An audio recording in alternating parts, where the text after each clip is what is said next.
Hey, what is up there, guys, and welcome back to another episode of The Evolve. How you guys doing on today? You know what? I'm doing all right. And if you want to take a little bit of time to go ahead and hit that subscribe button, if you enjoy the content here, we make some of the most exciting and fun and evolving content, so to speak. But you know what? For now, I want to talk a little bit more about Slaughterhouse and the group. Because if you have not done so already, you can go and check out one of my past episodes as we started a series on the breakup of Slaughterhouse and whose fault it really was. And we're on part 1, and part 2 is soon to be released. But in part 1, I discussed the group and its making and its members and what each member brought to the table. But today, I want to talk about something a little bit more interesting, because several people, and not just fans but also celebrities and other group members of Slaughterhouse, there's been talks about reuniting and wanting a Slaughterhouse album and wanting the group to come back together. It's been a desire. Because we are talking about one of the most lyrical groups of its time.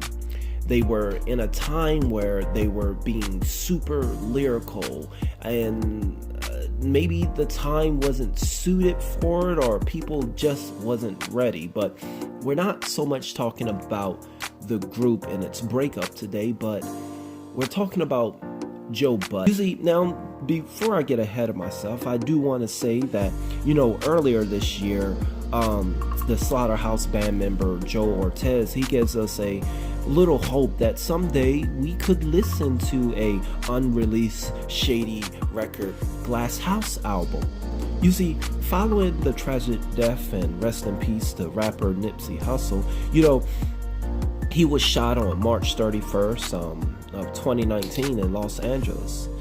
After that, Joe, he decided to take some time to say that he loves his brothers of Slaughterhouse Band. This is what he said in a post on Instagram. With all that's been happening this past week, I just want to take this time to say we may have not seen eye to eye on some things.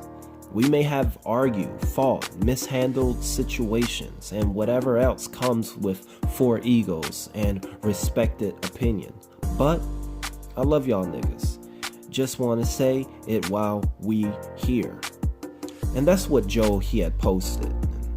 People and other members of the Slaughterhouse, they answered him in the comments by saying, "Love you, bro. One day we'll find common ground and take our conversations higher ground." That's what Crooked wrote. And "I love you too, my brother," said Royce the 5'9". Actually, the only one that kept silent and haven't responded, was Joe Budden. I think it can be perceived as a small glimmer of hope that for now, the reunion of a Slaughterhouse, it could be in the forefront. Maybe we will hear their album Glasshouse. Now, what is Glasshouse? See, Glasshouse is an album that was already done by the team, by the 4 members. They have the track list and they have the songs, and everything is done. You see, something else that Crooked did, he gave fans a little bit of hope when he revealed that Glasshouse group album, it actually did exist. You see, Crooked, he went to Instagram and he revealed a screenshot of the Glasshouse partial track list from 2015. And when you look at the screenshot, he captioned the picture with, "Wow, it's never too late. We need this." Speaking in regards to the album and the music that was on it. And when you look at the track list, you see songs like "Am What I Am," kind of that version I would think of "I Am What They Say I Am" from Eminem. And then there you go to number 3, there's "Champion." Track list number 4 is "Everywhere I Go," and then there's another track called "Mr. Rapper," and then there's one that seems super interesting to me that I feel that probably would be one of my favorites just by the title. It's called "Message to My Young." maybe an inspiration to the kids or the younger generation, or some type of story and letter. I tend to like when rappers do that.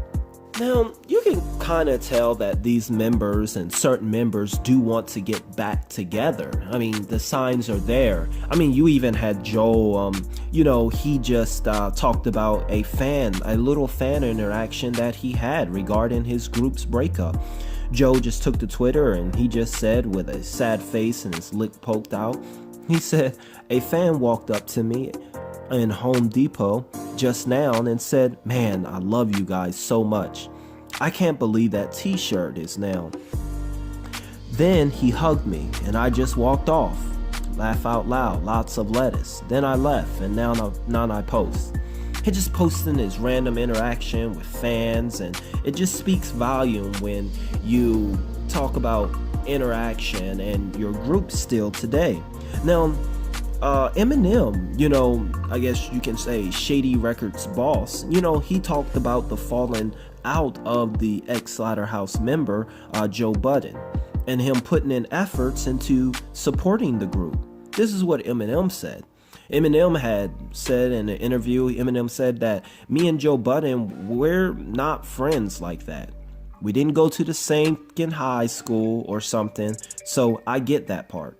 But when I'm out here flying around to different places and doing interviews, trying to use my platform to pump up Slaughterhouse, pump it up, pump it up, every chance I get, and you're using your platform to trash me, I'm one of the things that keeps this moving.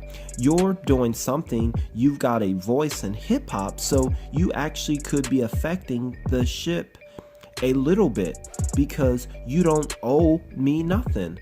But I've never got into an interview and been like, Joe Budden is in trash. That last album he puts out is in trash. So that's kind of the attitude I took to this whole album. Kamikaze, what if I gave everybody my opinion about them? That's when Eminem, he was talking about Kamikaze, and he hit on a little bit about his relationship with Joe Budden. Now, further on in this interview, Eminem, he did speak on Slaughterhouse catching backlash during their time on the label. Eminem, he goes to say that where we had left it about 2 years ago was everybody came in and some of the guys in the group picked certain beats, and some of the guys didn't feel those beats were like the other beats, and it was like definitely enough songs to put an album out, but for the most part it wasn't a complete picture because everybody wasn't on the same page with what their favorite songs were. So I thought they were going to go back home, regroup, and try to make a few more songs. I didn't hear anything from that. And at that point, I started getting really deep in with Revival. I was recording every day, so a couple months go by from what I understand it to be, what I was told. I didn't hear this firsthand, but Joe said, Slaughterhouse ain't hot right now. We don't have the buzz. We need to put out a mixtape. So from that point, everybody started branching. Royce went and did his album. Everybody started doing their own solos. So I thought they were just happy with that.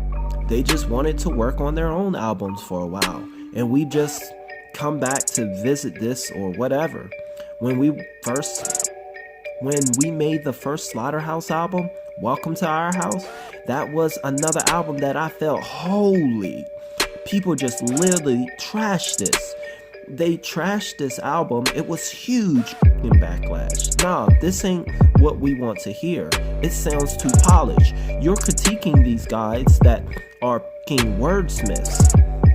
That's what Eminem said in his Kamikaze interview part 2. So my question today is, it just seems like everyone and every group member, when I look towards the core, I see that it does seem like every group member would be indulged and would be excited about a Slaughterhouse reunion and putting out, rather it's Glasshouse or putting out some different work in these times.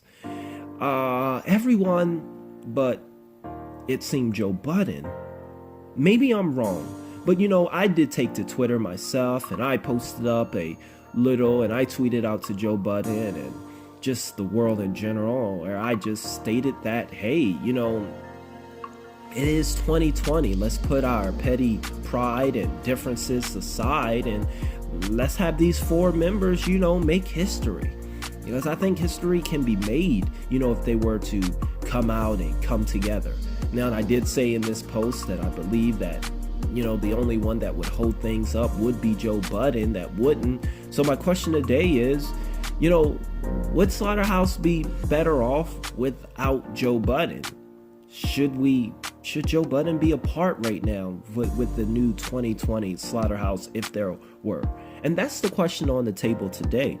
Because, there was a time, because Joe Budden, he just didn't believe in the Slaughterhouse album at the time. And he stated it himself. He didn't believe in the group, and that's what people want. Or as he would say it, and you hear all of his other podcasters, this is what the game really want. And you hear his fans and his members, and actually some fans tweeted that to me. This is what the game needs. So, Joe Budden, he actually said that the album Slaughterhouse, years ago, is never coming out. This is what Joe Budden said in a podcast. For all you people who keep oh God, you know what? It's too early.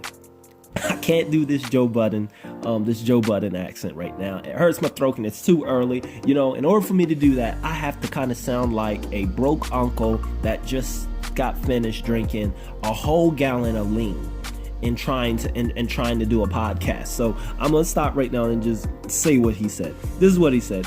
For all you people who keep wanting a music update, here it is. That Slaughterhouse project, you're getting it. You're not getting it. Sorry. It's some in there. Unfortunately, the best Joe verse that I've ever heard in my life is on this album. That y'all are never going to hear. And that's the he's boosting it up only to let you down. And then Joe Budden, he goes on to say, the entire group was in such a dark space when we recorded all of that music. It's a very dark, depressing. I don't even want to hear any of that. I don't even rap like that. I don't want to rap like that. We would have to record all new verses to put on an album out. But in the meantime, boy, is there some on that album. You gotta love how Joe Budden, he boasted it up only to let you down. He tried to hype you up to keep you on your edge, but he's a podcaster, so I understand it. But anyway, what Joe saying that, and his dismissal attitude towards the Glasshouse album, and as far as the negativity, I want to know, what do you all think? Do you think that the Slaughterhouse team should put their differences aside and try to reunite and put an album out without Joe Budden? Who would we replace in Joe Budden's position on Slaughterhouse? Would it be Joyner Lucas? Would it be maybe Eminem himself or Logic? What do you all think? My thoughts on the whole situation with regards to Slaughterhouse and the team and its members, and when this question was brung to me on Twitter, should we just get rid of Joe Budden from the team? And to be honest, I know that we pick on Joe quite a bit, a lot, but after listening to some of his work, and especially Slaughterhouse, it's vibrantly clear that Joe, he can rap, and he do have, Joe has never been a very lyrical, very stuck into Joe has never been a super lyrical, miracle type rapper. He does spit, and he spit bars, and he's very good, and he understands cadence and metaphors, and that's evident. And he does a really good job with it. It's just sometimes his personality and his blatant hate I don't know what that word is. I was trying to say another word. Screw it. You guys know exactly what I'm trying to say. But it's just out and out hate towards, certain members and people, and his arrogance at time. I think that it makes him seem unapproachable, dismissal, and people just don't want to deal with him. But the fact is that he can rap, and I'm not on the wagon, to say that, hey, we need to take Joe out. He is a part of that group. He is a part of that group, and they are the making. So if a Slaughterhouse team were to get back together, I would want the group. I would want the team. I wouldn't want something new. And, to be honest, for content's sake, I would like to know and see what Joe got, as he's been in retirement for so long, to see him come out of retirement. But really, if you have established a group and a foundation, then you should stick with it. That's what the fans want. If you want something new and different, then don't call it Slaughterhouse. But if you want to reunite the team, then reunite the team. All 4 members. The Joe, the Royce, the Joe. Just reunite the foundation. That's where I stand on it. I know that several would disagree, especially the members of this channel, as we're always on Joe's head anytime we get a chance. And he gives us a right to. But that's my stance. I would love to hear you guys' stance. I will be reading all the comments thus far. But do you want to see a 2020 album? Do you think Glasshouse should come out, or should they start making new music, the 4 of them? Tell me what you think in the comments. As always there, guys, I thank you guys for watching. It's always exciting to sit down and just chat and talk and rant a little bit to you guys. I'll see you guys in the next video. As always, KIP, man, keep it positive. It's gonna be all right. You ain't gotta worry about a thing. Later.